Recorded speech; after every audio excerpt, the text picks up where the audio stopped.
बिस्मिल्लाहिर्रहमानिर्रहीम। Matric class biology हयातियात में last जो हमने टॉपिक किया था उसमें हमने एनर्जी फ़्लो को पूरा किया था और मटेरियल फ़्लो में हमने फूड वेब यानी ग़ज़ाई ज़ंजीर को देख लिया था, फूड चेन को। आज हमारा जो टॉपिक है वो बायो जियो केमिकल साइकिल्स है। अच्छा, इससे क्या मुराद है? बायो जियो केमिकल साइकिल्स कुछ केमिकल्स हैं जो ज़िंदगी के लिए बहुत ज़्यादा ज़रूरी हैं। यहाँ बताया है कि ऑलमोस्ट वो 40 एलिमेंट्स हैं जो ज़िंदगी के लिए बहुत ज़्यादा ज़रूरी हैं। उनमें से 6 जो हैं बहुत ज़्यादा अहम है, ठीक है, जिनमें कार्बन आता है, ऑक्सीजन आता है, हाइड्रोजन आता है, नाइट्रोजन आता है, फॉस्फोरस एंड सल्फर। तो बायो जियो केमिकल साइकिल से मुराद ये है कि ये सारे एलिमेंट्स जो हैं जो ज़िंदगी के लिए बहुत ज़्यादा ज़रूरी हैं, ये एक साइकिल के तहत जो है एनवायरनमेंट के अंदर, माहौल के अंदर घूमते रहते हैं और इनकी जो अमाउंट है, इनका जो अमाउंट है वो जो है वो बैलेंस रखा जाता है इन्वायरमेंट के अंदर। तो उसको बैलेंस रखने के लिए कुछ साइकिल्स इस्तेमाल हो रहे होते हैं, कुछ साइकिल्स चल रहे होते हैं जिनकी वजह से ये जो हैं एलिमेंट्स जो हैं जो ख़ास तौर पर ज़िंदगी के लिए बहुत ज़्यादा ज़रूरी हैं, ये केमिकल एलिमेंट्स, तो ये जो हैं ये अपनी अमाउंट में जो है वो बराबर मौजूद रहते हैं, ठीक है। तो these elements are taken up by from environment by producers. इनको प्रोड्यूसर्स लेते हैं, made a part of protoplasm बनाते हैं, finally return back to environment, environment को दे देते। So the elements cycle continuously through organism and environment, यानी एक ऑर्गेनिज्म से दूसरे ऑर्गेनिज्म से चलता रहता है, माहौल में रहता है, फिर बिलाखिर घूमकर वापस जो है उसी जगह अपनी जगह आ जाता है। These cycles are called bio geo chemical cycles. ये जो साइकिल्स हैं बायो जियो केमिकल साइकिल्स कहलाते हैं, ठीक है। अब bio geo chemical cycle has the following characteristics. उसमें ये चीज़ें होती हैं। क्या होता है? Movement of the nutrient elements, ठीक है, ग़ज़ाई चीज़ें जो हैं वो चलती हैं from environment to organism and back to environment, ठीक है। ज़मीन से पौधा, पौधे से जानदार, मज़ीद जानदार, बिलाखिर फिर घूम कर दोबारा वो ज़मीन में आ जाता है। या इसके अलावा माहौल में, हवा में मौजूद होते हैं, वो आगे आ जाएगा। इन्वॉल्वमेंट ऑफ बायोलॉजिकल प्रोसेसेस, बहुत सारे प्रोसेस हैं जो इन्वॉल्व होते हैं इसमें। अ जियो केमिकल रिजर्वायर, तो इसमें ज़मीन के कीमियाई ज़ख़ीरे भी जो हैं वो इन्वॉल्व होते हैं। केमिकल चेंजेस, मुख्तलिफ कीमियाई चेंजिंग जो हैं, तब्दीलियाँ जो हैं वो भी होती हैं, ठीक है। All biogeochemical cycles are closely interlink with water cycle. ये वाटर साइकिल से लिंक होते हैं बहुत सी जगह। कैसे होते हैं आगे हम देख लेंगे। And energy flow in ecosystem, ठीक है, तो ये एनर्जी फ्लो के साथ भी जुड़े होते हैं, इसलिए कि जैसे जैसे ये आगे चेंज होते जाते हैं तो एनर्जी भी उसमें यूटिलाइज होती है।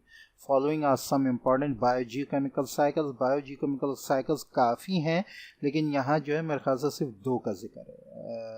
यस, नाइट्रोजन साइकिल का जिक्र है और कार्बन ऑक्सीजन साइकिल, ठीक है। तो कार्बन ऑक्सीजन साइकिल की अगर हम बात करें तो जो जितनी भी ज़िंदगी ज़मीन पर मौजूद है वो बेस करती है कार्बन पर, ठीक है। यही वजह है कि ऑर्गेनिक मटेरियल बहुत ज़्यादा अहम है।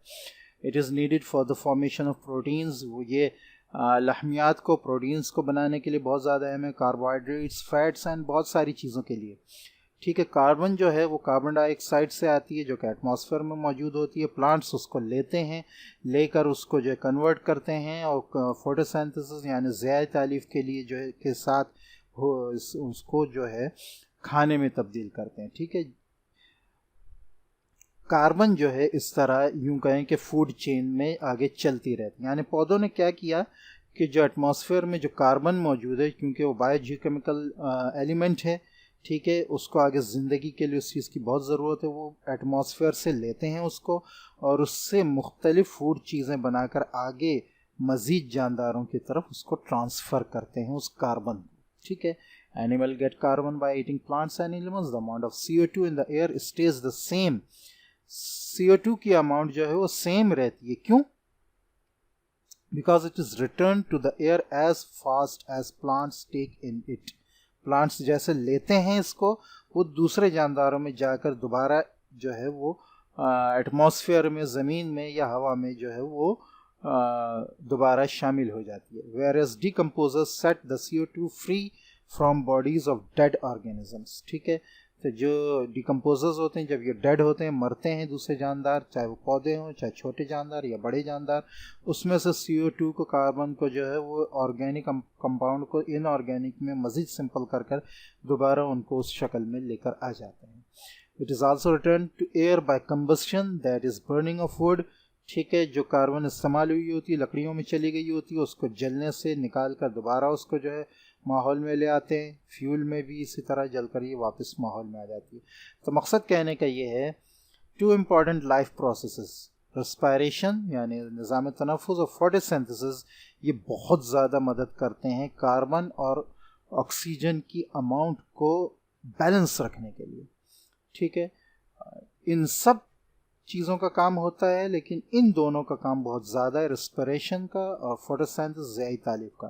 Respiration consumes oxygen for the combustion of food for release of energy, और फोटोसिंथेसिस जो है वो मुख्तलिफ फूड कंपोनेंट बनाने के लिए। During this process carbon dioxide is produce and release in the atmosphere. Carbon dioxide ज़्यादा हो गई, लेकिन इसको दोबारा पौधे ले लेते हैं जब फोटोसिंथेसिस यानी ज़्यादा तालीफ के लिए दोबारा खाना बनाते हैं। तो इस तरह कार्बन और ऑक्सीजन का जो है वो लेवल माहौल में बराबर रहता है। ठीक है, नेक्स्ट जो साइकिल है वो नाइट्रोजन का साइकिल। नाइट्रोजन भी one of the important constitute of protein and DNA।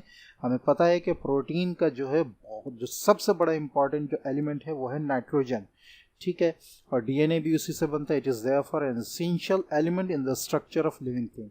जिंदा जानदार अशिया में ये बहुत ही ज़्यादा अहम है। ठीक है, प्लांट्स भी जो है वो एटमॉस्फेरिक नाइट्रोजन, जो नाइट्रोजन मौजूद है एटमॉस्फेयर में, उसको यूज़ कर रहे होते हैं नाइट्रेट्स बनाने के लिए। ठीक है, तो आगे बताया नाइट्रोजन का जो साइकिल है वो 3 तरह का होता है। एक होता है नाइट्रोजन फिक्सेशन, एक होता है नाइट्रिफिकेशन, और एक होता है डीनाइट्रिफिकेशन। ठीक है, तो नाइट्रोजन फिक्सेशन जो पहला है, उसमें क्या होता है, conversion of atmospheric free nitrogen gas into nitrates called nitrogen fixation.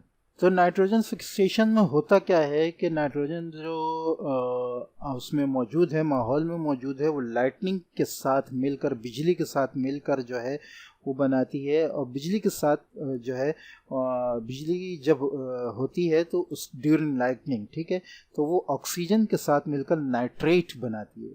और नाइट्रेट जब बनता है तो वो बारिश के साथ जो है वो ज़मीन में आ जाता है। जब ज़मीन में आता है तो नाइट्रेट्स को जो है वो इस्तेमाल करते हैं पौधे।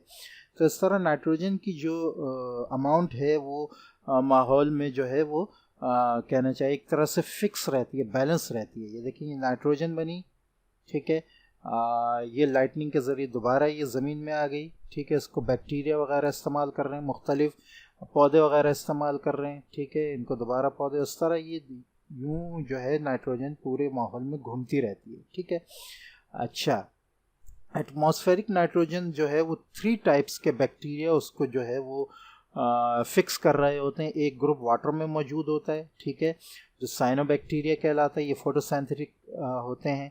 ठीक है, सेकंड ग्रुप जो है वो सॉइल में मौजूद होता है, जो सॉइल में नाइट्रोजन जा रही होती है, नाइट्रेट्स उनको फिक्स करता है।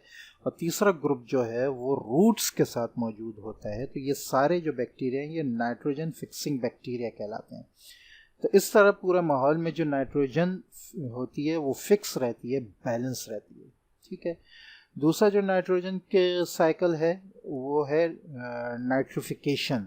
अच्छा, वो निज़ाम जिसमें यहाँ तो माहौल की नाइट्रोजन फिक्स हो रही थी, यहाँ होता क्या है कि जो डेड एनिमल्स हैं, लिविंग ऑर्गेनिज्म जब मर जाते हैं तो उनके जो नाइट्रेट्स उनको जो नाइट्रेट्स में कन्वर्ट करते हैं मुख्तलिफ माइक्रो ऑर्गेनिज्म, बैक्टीरिया वगैरह। ठीक है, तो उसको दोबारा जो है वो यूटिलाइज करते हैं पौधे। ठीक है, तो ये जो फिक्सेशन का या ये जो साइकिल है नाइट्रोजन का बैलेंस करने का, ये कहलाता है नाइट्रिफिकेशन। ठीक है, तो protein of dead animals and plants, जो मरे हुए जानवर और मरे हुए पौधों का जो प्रोटीन है, जिसमें प्रोटीन में नाइट्रोजन मौजूद है। हमें अच्छी तरह पता है कि प्रोटीन का जो बेसिक कंपोनेंट है वो नाइट्रोजन है।